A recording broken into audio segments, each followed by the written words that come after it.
Very good question, and I can't give you a perfect answer right now because obviously my view on it would be that one of the reasons why the Rehit Maryada is not in Guru Granth Sahib Ji is that firstly parts of the Rehit Maryada are in Guru Granth Sahib Ji.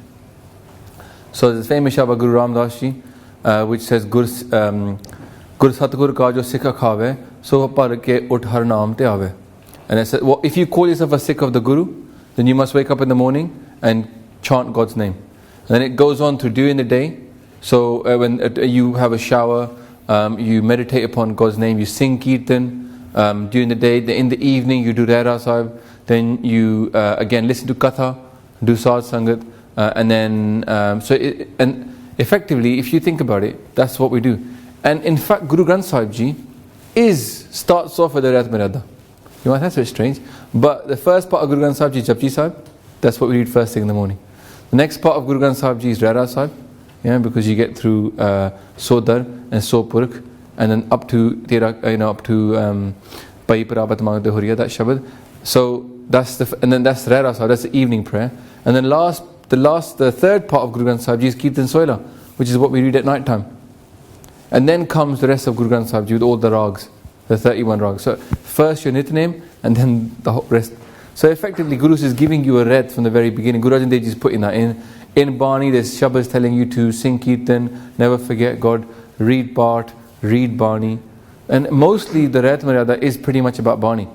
Initially, it's like I was talking this Sunday because we did a bit of Katha on Vaisakhi. In a way, for the person who's not Amritari, who's not a baptized Khalsa, they will look at the house of the Guru, and they will kind of see this big wall on the outside of the 5 Ks. Right? They'll say, oh, it's a big wall. I don't know if I can cross over those 5 Ks. I can't know if I keep my turban, beard, kirpan and stuff. But the person who's jumped over that wall, they just see the house to get to. Once you've climbed over the wall, then you've got the house to get to. So they're trying to walk towards the house. The wall is no longer part of their concern. Right? So in many ways, you have to see that as just a boundary to cross. Yeah. Once you've gotten over that part, there's a long way to go to the house. And the Rehit is all about Gurbani. What we see is people see the Rehit, they say it's all about 5 Ks.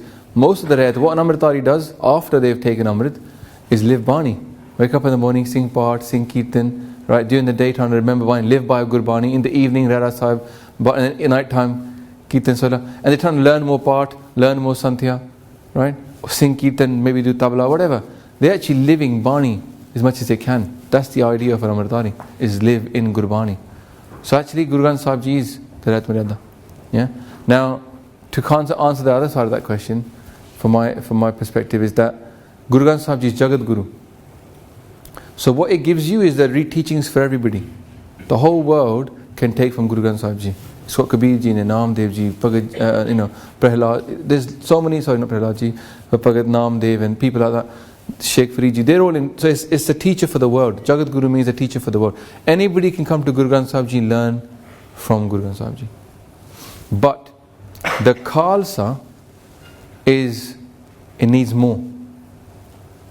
The Khalsa is kind of like the Guru's own form. The Khalsa is not for everybody. Even in Guru's time, the Khalsa was not for everybody. Yeah? And the Khalsa is not for everybody right now. Not every Sikh has to become a Khalsa. Yeah?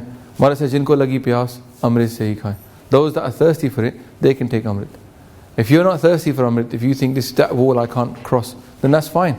In the old days, Amrit Sancharj used to have somebody outside testing you if you were worthy of going inside to take Amrit. It wasn't they were pushing people in. They were saying, are you good enough? I don't know. Maybe you're not. And they would send people away. Yeah. So, if Amrit is not for everybody, but Guru Granth Sahib Ji is for everybody, then the Khalsa Rehit is outside. Yeah. Majority of it's in Guru Granth Sahib Ji, the Bani, but other parts are outside because Guru is then giving the Rehit for the Khalsa itself. And also Amrit is made by Guru Gobind Singh's Bani. So, not to make this answer too long, but there's 5 beliefs of a Sikh, and I kind of help, maybe Hannah would appreciate that. There's 5 main structures of a Sikh. If you believe in these 5 things, you can say, I am a Sikh. And these are belief in one immortal divine being, one God, yeah? Number 2, you must believe in all 10 Gurus. You can't say I like the first 5. I'm not so keen on the hot. You must believe in all 10 Gurus as one light. The third one is you must believe in the Guru Granth Sahib Ji. The fourth one is you must believe in the writings of all 10 Gurus. What that means is, what's outside of Guru Granth Sahib Ji? The writings of the 10th Guru and the various hukamname that were given. But you must believe in those as well. And the fifth one is you must not have a faith in any other religion. So for you, you have to have your Guru as your Guru. You can't have like, oh, I'm half Christian, half Sikh. Because who is your Guru then? If Christ, something that Christ says goes over what Guru Nanak Dev Ji is saying, who do you choose? You must have one Guru that you believe in, right? If you believe in Christ, that's fine. But if you believe in Christ, then you can't be a Sikh. Yeah, you might like Christ, but if anything that Guruji says which is conflicts with Christ, you've got to take Guru's teachings. Yeah. So those are the 5 things. If you believe in those 5 things, you can say I'm a Sikh. So the Rehit Maryada, for that reason, the Guru Gobind Singh Ji's writings are part of the Rehit Maryada, and those, so you have to have, they're outside Guru Granth Sahib Ji. Guruji put them outside, it's his choice. But in his Rehatname and his writings, then the Rehat is given. And the Gurus always did that. They always wrote Rehats and they sent out to other people, and they sent out Hukamnamas. Those are all part of our faith as well. So yeah, they're outside, but we have to pay. Even the history of our Gurus is not in Guru Granth Sahib Ji. Yeah, we have to study Itihas. Yeah, we have to study like what in Quran they have the Hadiths. What we have is what the Gurus did and what they said, and those things aren't always in Guru Granth Sahib Ji. Yeah? So there's far more. Bhai Gurdas Ji's writings are not in Guru Granth Sahib Ji, but they're given the status of being a key to the treasure. Not the treasure is there, but how do you open the treasure? You need the key. So Bhai Gurdas Ji is important. So there are secondary and tertiary texts, just like there are in any faith. A Guru's job is not necessarily to give you everything.